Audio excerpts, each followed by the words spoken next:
Put yourself on a city sidewalk. Honking horn, whirl of construction drill, voices jabbering. It is the sound of city life. But have we ever stopped to consider how all of that is impacting our health? You're listening to Sounds of the City while we navigate through the realm of noise pollution, where it's coming from, what it's doing, and how it's measured. I'm James. I'm Alex. Our program today will be examining the measurement of noise pollution, its impact, and what the future of noise control in the city holds. Noise pollution is any unwanted or objectionable noise which intrudes into your lives. It measures in decibels, or dB. The stronger the sound, the larger the number. To make it more comparative, a library is about 30 decibels, ordinary conversation 60 decibels, and traffic far in excess of 85 decibels, where prolonged exposure has the potential for causing hearing damage. But it doesn't end there. Too much noise stresses us out, wakes us up in the middle of the night, and even gives us cardiovascular disease.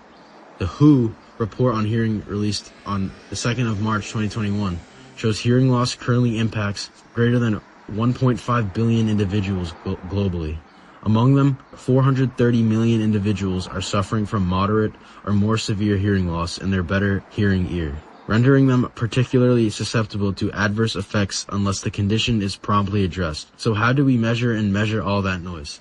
Noise pollution can only be measured with the right tools, and there are some methods being used today. An accurate measurement is by the use of sound level meters, SLMs, which are professional, live, highly precise meters. They might prove useful for monitoring and investigation, but could be costly and need calibration. There are also downloadable free apps like Decibel X and Noise Sound Level Meter that are available for public use. They are easy to use and cost-free but less accurate because phone microphones are not designed to accurately measure sound.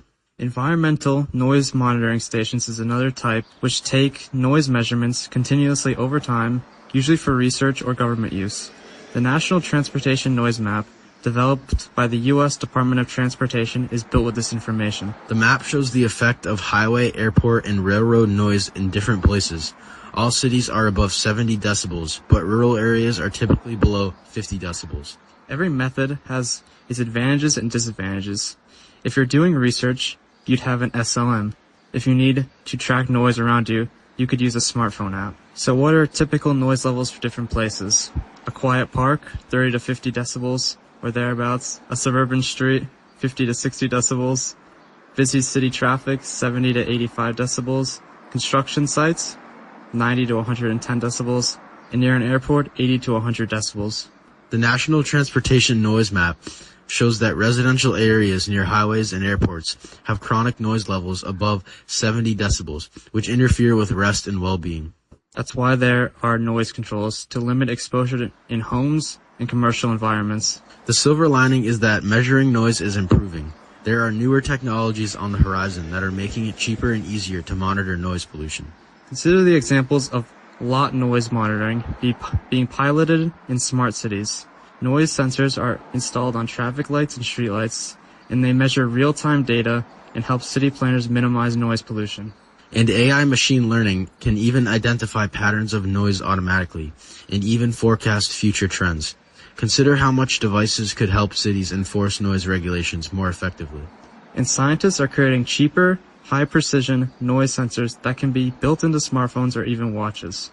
Other cities are even testing active noise control barriers and cancel traffic noise using sound waves, essentially noise-canceling headphones for neighborhoods. Yeah, and don't forget about electric cars. Those things are so quiet, you can barely hear them coming. I almost got hit by one. But the Edison Electric Institute projects that EVs on U.S. roads will grow to 26.4 million by 2030, making up over 10% of vehicles on the road. It's wonderful to envision someday in our future that noise pollution will be controlled in real time and cities will be quieter and healthier. So what can we do about noise pollution today? City planners use noise barriers and zoning laws to keep noisy areas away from resident individuals. Folks can support local noise laws and use quieter equipment. And even simpler actions like planting trees can even soak up sound. With awareness, citizens and government officials can fight noise pollution. The next time you find yourself in a noisy area, pay attention to the role of sound in our lives. We are going to end with this. I was once offered a job as a noise pollution inspector. But sadly, he turned it down. And that's all for today's Sounds of the City. Thanks for listening. See you next time. Enjoy the silence.